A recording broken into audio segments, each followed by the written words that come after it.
क्या हुआ, आपको अभी भी रेशनल नंबर समझ में नहीं आ रहा है? तो आई एश्योर यू कि आज के इस वीडियो के बाद आप रेशनल नंबर्स को कभी नहीं भूलेंगे। So hello everyone, Radhe Radhe. मेरा नाम है दीपांकर पांडे और आज के इस वीडियो में हम लोग देखने जा रहे हैं standard form of rational number. इसके पहले वाले फर्स्ट पार्ट में हम लोग देख चुके हैं कि रेशनल नंबर्स क्या होते हैं, जीरो क्या होता है और पॉजिटिव और निगेटिव रेशनल नंबर्स क्या होते हैं। तो अभी हम लोग देखेंगे standard form of rational number.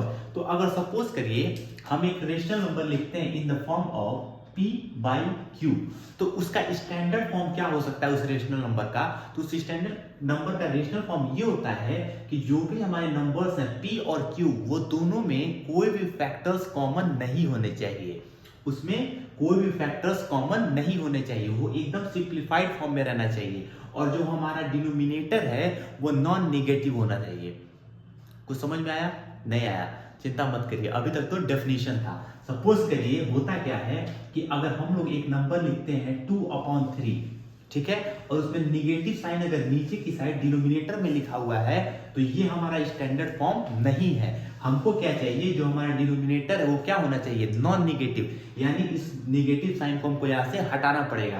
तो हम क्या कर सकते हैं, ऊपर और नीचे दोनों साइड निगेटिव से मल्टीप्लाई करेंगे, यहां से भी निगेटिव -1, यहां भी निगेटिव -1, तो अब ये क्या बन जाएगा, -2/3। तो अब हमारा जो डिनोमिनेटर है वो क्या हो गया, नॉन निगेटिव, यानी अब ये जो हमारा रेशनल नंबर है वो किस फॉर्म में है, स्टैंडर्ड फॉर्म में। किस फॉर्म में है, स्टैंडर्ड फॉर्म में। तो पहली कंडीशन क्या है कि जो हमारा डिनोमिनेटर है वो कैसा रहना चाहिए, नॉन निगेटिव, यानी पॉजिटिव रहना चाहिए। तो सपोज करिए आप लोग हर बार यही करेंगे क्या, -1 से मल्टीप्लाई नहीं, डायरेक्ट क्या करेंगे। सपोज करिए अगर एक नंबर लिखा रहेगा 5/-3 और लिखा रहेगा कि convert this into standard form, तो आप तुरंत क्या करेंगे, इस माइनस को ऊपर की साइड भेज देंगे, तो ये क्या हो जाएगा, -5/3। तो ये क्या हो गया, ये अब स्टैंडर्ड फॉर्म में आ चुका है। तो देखिए पहला कंडीशन तो ये था कि जो हमारे डिनोमिनेटर है वो नॉन निगेटिव होना चाहिए। अब सेकंड कंडीशन क्या है कि जो हमारा P बाई Q है, जो हमारे दोनों नंबर्स हैं उसमें कोई भी कॉमन फैक्टर नहीं होना चाहिए अदर देन 1, यानी हमारे पास एक कोई भी ऐसा नंबर नहीं होना चाहिए जो कि इन दोनों नंबर्स को डिवाइड कर सकता है, बस वहां पे 1 हो सकता है। जैसे सपोज करिए अगर नहीं समझ में आता है, अगर हम लिखते हैं 2/4, तो क्या ये स्टैंडर्ड फॉर्म में है? तो पहला देखिए इसका डिनोमिनेटर तो नॉन निगेटिव है, वो तो सही है, लेकिन ये बताइए 2 और 4 किसी नंबर से डिवाइड हो सकते हैं क्या? अभी तो हो सकते हैं 2 से। अगर हम इसको सिंप्लीफाई करेंगे, अगर दोनों को अगर हम 2 से डिवाइड करते हैं तो 2 कितनी बार में जाएगा, 2 1 जा 2, और 4 कितनी बार में जाएगा, 2 बार में, 2 2 जा 4। तो ये हमारा सिंप्लीफाई होकर कितना बन गया, 1/2। तो अब ये बताइए 1 और 2 में कोई कॉमन फैक्टर है 1 के अलावा? नहीं। तो अब क्या होगा, ये जो हमारा 1/2 है ये किस फॉर्म में है, सिंप्लीफाइड यानी स्टैंडर्ड फॉर्म है। किस फॉर्म में, स्टैंडर्ड फॉर्म में। तो 2/4 जो है वो हमारे स्टैंडर्ड फॉर्म नहीं है, क्योंकि इन दोनों के बीच में 2 एज अ कॉमन फैक्टर अभी है, और 1/2 हमारे स्टैंडर्ड फॉर्म में है क्योंकि उन दोनों में सिर्फ 1 एज अ फैक्टर है। ठीक है, तो अभी तो हम डायरेक्ट बता दिए कि 2 से हम उन सबको डिवाइड कर सकते हैं, लेकिन अभी आप ये भी क्वेश्चन तो पूछ सकते हैं कि कैसे पता चलेगा कि हमको किस नंबर से उसको डिवाइड करना है। ठीक है, कैसे हम इसको शॉर्ट फॉर्म में लाएंगे, कैसे सिंप्लीफाई करेंगे कैसे? तो उसके लिए हम क्या करेंगे, जो भी हमारा न्यूमरेटर और डिनोमिनेटर है उसका क्या निकालेंगे, एचसीएफ। ठीक है, जैसे सपोज करिए हमको सिंप्लीफाई करना है 3/12 को, ठीक है, 3/12 को हमको क्या करना है, स्टैंडर्ड फॉर्म में लाना है। तो सबसे पहले हम क्या करेंगे, 3 और 12 का एचसीएफ लेंगे। ठीक है, 3 12, जब हम इसका एचसीएफ निकालेंगे तो ये 3 से जाएगा, 3 1 जा 3 और 3 4 जा 12। अब देखिए हमको कोई भी कॉमन फैक्टर तो मिलेगा नहीं, तो यानी इस 3 और 12 का एचसीएफ कितना होगा, 3। कितना होगा, 3। दोनों का एचसीएफ कितना है, 3। तो अब हम क्या करेंगे, ये जो हमारे दोनों नंबर्स हैं उसको हम इस एचसीएफ से डिवाइड करेंगे, डिवाइड 3,12/3। तो जब हम इन दोनों नंबर्स को 3 से डिवाइड करेंगे तो 3/3, तो ये कितना आ जाएगा, 1। और जब हम लोग 12 को डिवाइड करेंगे 3 से तो ये कितना आएगा, 4। तो यानी हमारा जो आंसर होगा वो ये क्वोशिएंट होगा। तो हमारा अब ये 3/12 जो है वो क्या बन चुका है, 1/4।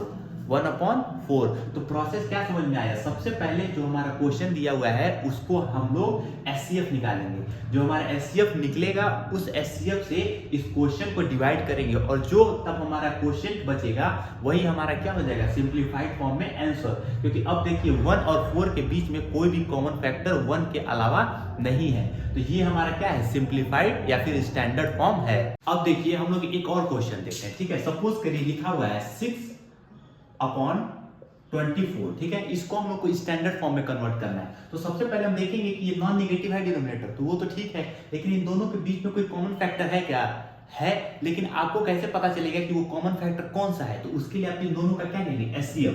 सो एचसीएफ ऑफ 6 and 24, ठीक है। तो इसको पहले हम किससे डिवाइड करेंगे? 2 से, तो 2 3 जा 6 और 12, ठीक है। अब ये इसको हम लोग किससे डिवाइड करेंगे? 3 से, तो 3 1 जा 3 और 3 4 जा 12, ठीक है। तो अब हमारा एचसीएफ कितना आएगा? 3 into 2, यानी एचसीएफ कितना हो गया हमारा? 6। अब हम क्या करेंगे? इस क्वेश्चन को डिवाइड करेंगे 6 से, ठीक है। डिवाइड, जो हमारा क्वेश्चन था 6,24/6, तो ये कितना बचेगा? 6 को जब 6 से डिवाइड करेंगे तो आएगा 1 और 24 को जब 6 से डिवाइड करेंगे तो आएगा 4। तो अब हमारा आंसर कितना है? 1/4। तो ये जो हमारा फ्रैक्शन है वो सिंप्लीफाई होके क्या आएगा? 1/4। कितना आएगा? 1/4। अब आपको समझ में आ गया होगा, लेकिन अब ध्यान से सुनिएगा, एक और ट्रिक बता रहे हैं। क्या? ये जो हम डिवाइड करके आंसर निकाल रहे हैं ये आपको डिवाइड भी नहीं करना पड़ेगा। क्यों? क्योंकि देखिए जो यहाँ सिंप्लीफाइड फॉर्म में आंसर आ रहा है 1/4, वही देखिए लास्ट में यहाँ पे बचेगा। क्या होगा? जब हम लोग एचसीएफ निकालेंगे तो जहां तक ये डिवाइड हो गया वहां तक तो ठीक है, और उसके बाद लास्ट में जो यहाँ पे वैल्यूज बचेंगी वही क्या है? स्टैंडर्ड फॉर्म के आंसर्स भी हैं। इसका आंसर देखिए क्या है? 1/4, वही है जो यहाँ पे लास्ट में बचा हुआ है, ठीक है। तो आई होप आप लोग को समझ में आ गया होगा कि स्टैंडर्ड फॉर्म क्या होता है। जब भी हमारे पास कोई भी एक रेशनल नंबर है उसमें अगर पहली कंडीशन क्या है कि उसका जो डिनोमिनेटर है वो क्या होना चाहिए? नॉन जीरो, और जो हमारा p और q न्यूमिनेटर और डिनोमिनेटर है उन दोनों में कोई भी कॉमन फैक्टर नहीं होना चाहिए। तो अगर कॉमन फैक्टर है तो हम उसको हटाएंगे कैसे? तो उसका एचसीएफ लेंगे और जो भी हमारा एचसीएफ आएगा उससे जो हमारा क्वेश्चन है उसको क्या कर देंगे? डिवाइड कर देंगे। तो डिवाइड करने के बाद जो हमारी वैल्यूज बचेंगी वही क्या है? स्टैंडर्ड फॉर्म में हमारे आंसर है, ठीक है। अब आप लोग होमवर्क में कुछ क्वेश्चंस को सॉल्व करके उसका आंसर कमेंट करेंगे। तो क्वेश्चंस क्या है? क्वेश्चंस को नोट डाउन कर लीजिए। 5/-25, 6/36, ठीक है। 16/-48 और एक क्या हो जाएगा? 5/30, ठीक है। इसको आप लोग क्या करेंगे? सॉल्व करके कमेंट बॉक्स में कमेंट करेंगे। तब तक के लिए राधे राधे, और नेक्स्ट वीडियो में हम लोग देखेंगे ऑपरेशंस ऑन रेशनल नंबर्स।